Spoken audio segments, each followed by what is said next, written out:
wabarakatuh. Waalaikumsalam warahmatullahi wabarakatuh. Ya, mohon maaf pindah lokasi karena tadi signal Iya, Bu. kurang bersahabat.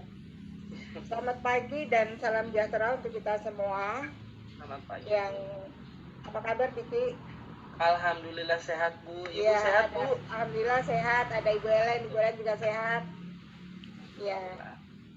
Tentunya yang saya hormati di sini pertama-tama mungkin Bunda Dewi Yul, insya Allah bisa bergabung bersama kami selaku motivator dan orang tua anak berkebutuhan khusus. Juga yang saya hormati Bapak Diselenggarakan oleh Sanggar Helen Wimberti Provinsi Gorontalo, Rumah Pintar ABK Gangguan Pendengaran Evata Kota Semarang, Komunitas Orang Tua Rungu Kota Ungu, serta didukung oleh Yayasan Dharma Bakti Umu Syahida, Nobel Audio Center, dan Tupperware. Nah, semuanya, beliau selain seorang aktif, beliau juga seorang seorang motivator begitu. Dan kali ini kita ingin sekali berbincang-bincang tentang bagaimana proses perjalanan hidupan dari beliau ini. Oke, untuk itu sama-sama mari kita sambut semuanya. Ada Bunda Dewi Yul. Halo Bunda, apa kabar? Assalamualaikum. Waalaikumsalam. Sehat Bunda? Kita semua sehat, semangat. Semangat tentu. Sehat. Lagi di mana Bunda? Ada di studio di rumah. Oh, ada di rumah. Ya, ada studio kecil di lantai atas. Ya, Bunda mungkin menyapa teman-teman peserta kita disapa dulu seperti itu kira-kira, jadi biar lebih semangat lagi. Silakan Bunda. Ya, saya ingin mengucapkan terima kasih untuk kesabaran para peserta pada siang hari ini. Mungkin tadi kalau dianggap lama ya nunggunya ya, tapi ya mudah-mudahan semuanya pasti ada manfaatnya. Dan saya berbahagia sekali bisa berjumpa lagi dengan komunitas atau yang tertarik untuk saling berbagi pengalaman atau mau mendengar bagaimana pengalaman saya membesarkan 2 anak tuli, dan kenapa sekarang anak-anak itu almarhumah saya yang pertama sudah meninggal, tapi tetap meninggalkan karyanya berupa lukisan, karena sejak umur 12 tahun Giska sudah bisa menampilkan karya-karyanya. Kemudian Surya saat ini memang masih kuliah di Amerika di Rochester Institute of Technology.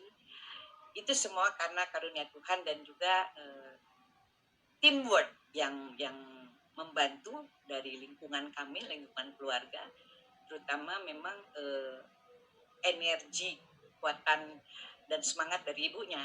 Karena saya waktu pertumbuhan Surya maupun Giska itu, saya memang pada saat itu sangat sibuk. Tapi dengan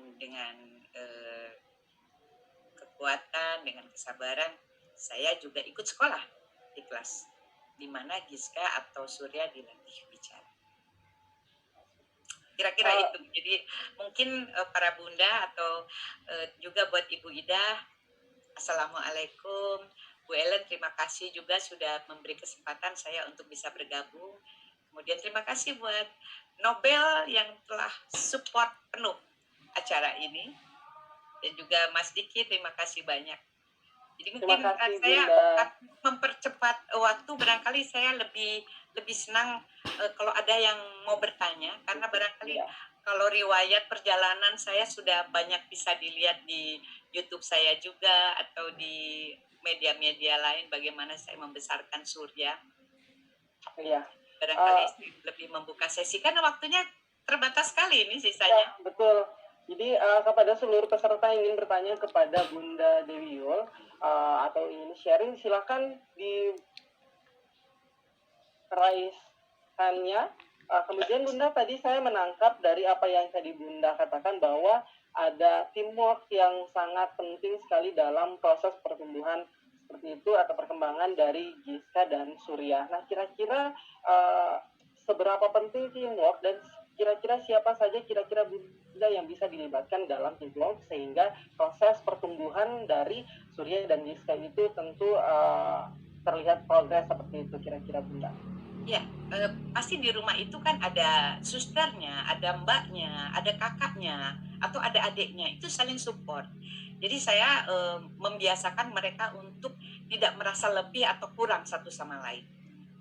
Saya menekankan dari awal bahwa setiap manusia itu diberikan kelebihan sama Tuhan, diberikan kesempurnaan. Hanya ada yang kesempurnaannya terlihat jelas melalui panca inderanya, namun ada juga kesempurnaan yang tersembunyi. 4 panca inderanya sempurna, ada 1 yang diambil sama Tuhan, ditahan. Tapi jangan salah, justru yang tidak terlihat itu yang buat saya lebih penting. Itu yang saya motivasikan ke putri dan putra saya. Panca indera sempurna belum tentu manusia itu punya akhlak yang baik. Punya ilmu yang bagus belum tentu adabnya juga bagus. Jadi itu yang terus saya berikan sehingga mereka merasa tidak pernah berbeda. Karena sebetulnya anak yang lahir secara tidak sempurna, kata dunia, itu mereka tidak pernah merasakan. Mereka merasa ya sudah hadir di dunia seperti itu. Yang membuat mereka berubah, yang membuat mereka jadi malu, yang membuat mereka jadi hilang percaya diri. Karena keluarga, orang tua, lingkungan tidak menerima mereka dengan sepenuh hati.